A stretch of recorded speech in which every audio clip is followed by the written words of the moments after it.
नेपालमा विगत लामो समयदेखि व्याप्त राजनीतिक अस्थिरता अन्यलका कारणले गर्दाखेरि प्रशस्त अवसरहरू सिर्जना हुन सकिरहेका छैनन् र नेपाली युवा युवतीहरूलाई आफ्नो भविष्य खोज्नको लागि विदेशिनुपर्ने बाध्यता रहेको छ। यसरी विदेशिने क्रममा अहिलेको लागि आकर्षक गन्तव्य रहेको छ अस्ट्रेलिया। अस्ट्रेलियामा धेरै नेपाली विद्यार्थीहरू गएर आफ्नो भविष्य फुलाएका छन् र त्यहीँको पर्मनेन्ट रेजिडेन्सी पाएर राम्रोसँग जीवनयापन गरेका पनि छन्।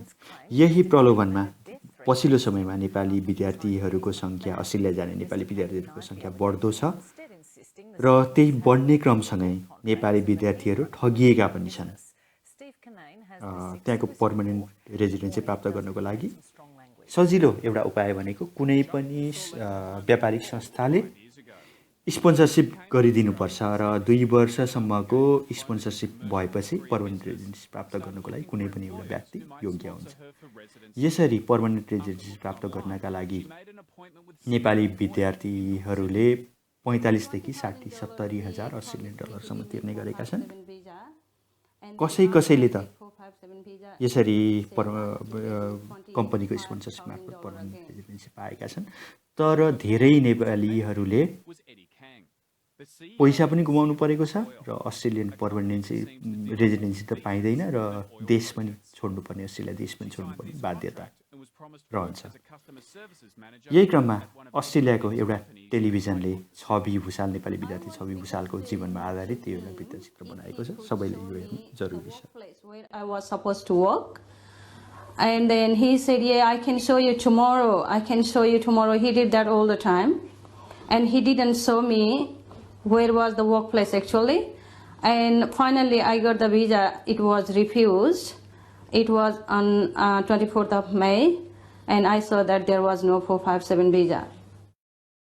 The Department of Immigration rejected the visa application because Eddie Kang had already applied for sponsorship for at least 4 customer service managers for this small business.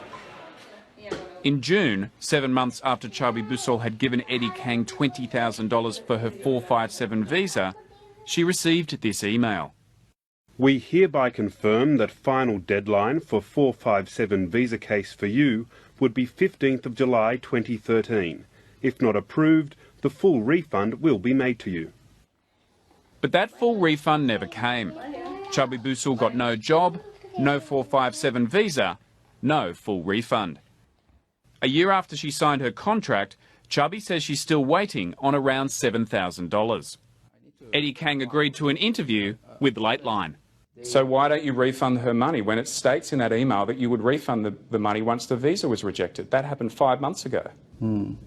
Well, I mean, she has been keep visiting our office, and she has been maintaining her relationship with us. So where's the money? We've been doing our job, and we have actually. So where is the money? We are in the middle of the process of refunding money. Personally, I found it very difficult when you've got a dozen people in my office, most of them crying and telling me how much they've given to Mr. Kang. I've had people in there with a total of over $200,000 as a group they would have paid him, and none of them are going to get their visa. Carl Conrad is a former police officer who now runs a migration agency. He estimates that hundreds of foreign students may have lost money to Eddie Kang.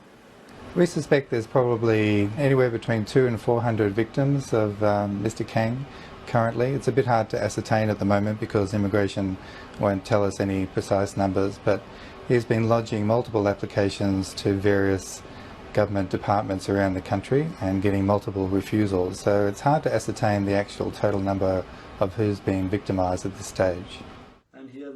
One of Eddie Kang's clients claims he even had a death threat made against him. Have you ever made a death threat against a client? No, never. No. Sometimes the clients are angry, and then they do the death threat to me, and then they respond from me, then they recorded it and they abuse it to different places. Okay, so you've never made a death threat against a client? No, I don't do it. No. Okay, let's listen to this then. You are lying. Yeah, so I mean that was a big fighting, and then I think he recorded it at the later stage. Let's have a listen to it. No, I declined to listen to it because that was a kind of planned but listen strategically. To it.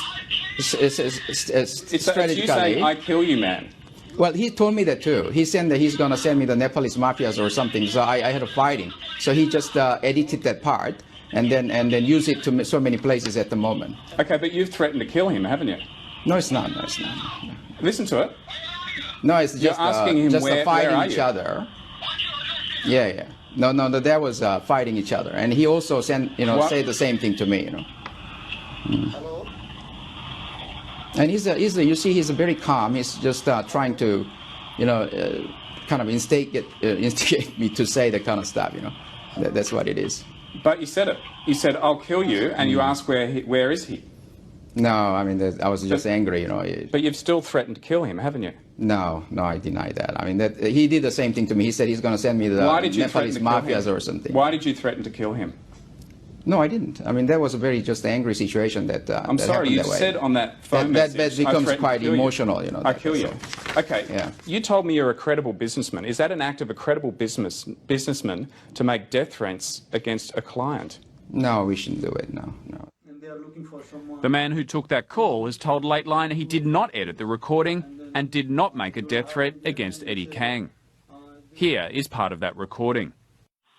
I'll kill you, man! You'll kill me? Listen to me carefully! You'll kill me? Yeah! Oh, Listen to me carefully! You'd better call the police now! yeah, okay. You fucking idiot! And what will you do? Where are you now? Where are you? What's your address there? Where is your address? In one word, he's a gunman. He cheats you and flies. And I'm thinking that he will fly from Australia very soon. Shiva Narala is a hairdresser from Nepal. She signed a contract in January with another of Eddie Kang's companies, Adelaide Petroleum and Hospitality. She handed over $15,000, but then found out the company did not have approval from the Department of Immigration.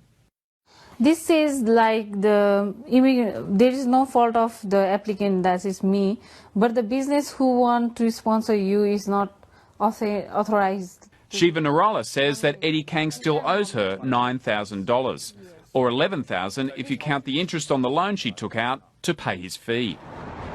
Another foreign student has told Lateline he paid $15,000 for a visa to work as a cook here, at another of Eddie Kang's businesses in Sydney. When he showed up to the address, the restaurant no longer existed. Where is all this money going that you've taken off these students? No, that's another vicious rumor that they are spreading at the moment, that we don't actually use these people's money for any other investment or something like that. That's not possible. You don't have big investments planned? No, we don't. I mean, we refunded most of the money already. Is it true you're planning to develop a site, borrow $7.6 million from the St George Bank? Yeah, that was discussed, yeah. Yeah. So if you've got that kind of money, why can't you pay poor students back the thousands of dollars that you owe them? No, Steve, you are principally wrong, and that's just an unfounded accusation again, where we are you're trying to say that all this money should be immediately refunded to all these people, which is not true. They are breaching the contract. These contracts are said to last 27 months. Part of the agreement is there should be no harsh pressure or excessive phone calls or visitations by the client. But the students are frustrated Eddie Kang has failed to deliver jobs and visas, leaving them owing thousands of dollars to family members and banks to pay for Eddie Kang's fees. And there are fears they won't get their money back. The contracts say that Singapore Oil is incorporated in Singapore and that the contracts will be governed by Singaporean law. In Australia, I haven't seen people like cheating each other because everyone is happy. Everybody is doing their own business. This is the first time I have seen the people who is interested to take others' money, He's not doing his business. He is ruining our life for his business. Migration agent Carl Conrad says he alerted the Department of Immigration in May about the activities of Eddie Kang. Steve Kinane, Lateline.